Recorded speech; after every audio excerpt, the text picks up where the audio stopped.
The Houston Oilers of the late 1980s were a rough, tough, raucous bunch, and they won a lot of football games. But now one of their star players no longer feels that raucous. In fact, he's struggling as he awaits a heart and kidney transplant. Charlie? Yeah. Grandma, Charlie, and what's his name? Billy. Billy? Benjamin. Robert Lyles is one of the most jovial people you'll ever meet. We're taking a picture. Yes, you are. He has a loving heart. But this man who nicknamed the Astrodome the House of Pain now has a failing heart. How did this happen?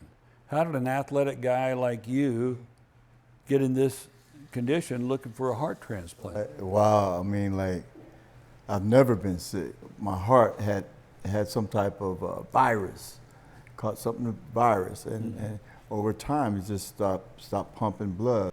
Lyles moved into the coaching ranks after his playing days with the Oilers and Falcons, and he had been taking medication for his heart even when he was an assistant coach here with the Houston Roughnecks back in 2020.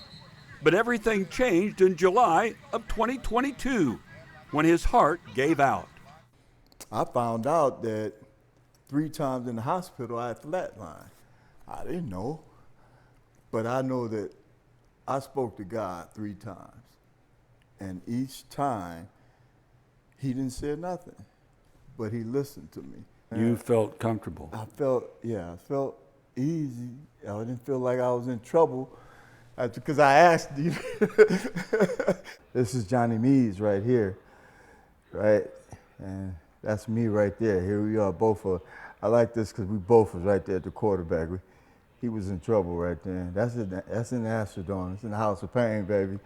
That was Lyles' nickname for the Astrodome in the late 80s when the Oilers made 3 straight trips to the playoffs, and head coach Jerry Glanville not only embraced the moniker, he also loved Lyles' aggressive style of play. Here's a guy that had the biggest heart I've ever coached anywhere. Biggest heart, best leader, unbelievable spirit. He wore his heart out. Robert's case is, to me, is what we want. Dr. Selby Oberton is overseeing Lyles' effort to get a heart and kidney transplant. He got to a point where he progressed, where he no longer tolerated the medications. He came in, he recovered from the shock, was able to get a LVAD.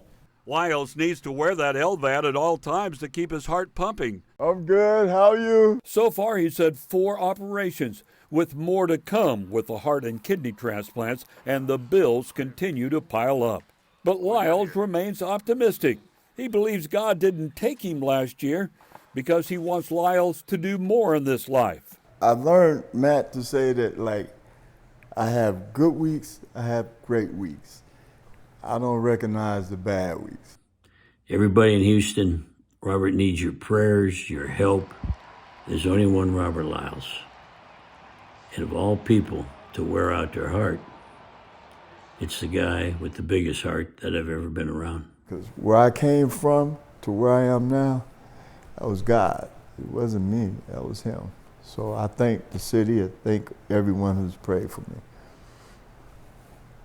House of Pain. Robert still has that great sense of humor, even in this difficult period of his life. And because of the financial burden that he's dealing with, a GoFundMe account has been set up in his name. It's under the heading, A Heart for Robert, and it's set up to help Lyles deal with his massive amount of medical bills.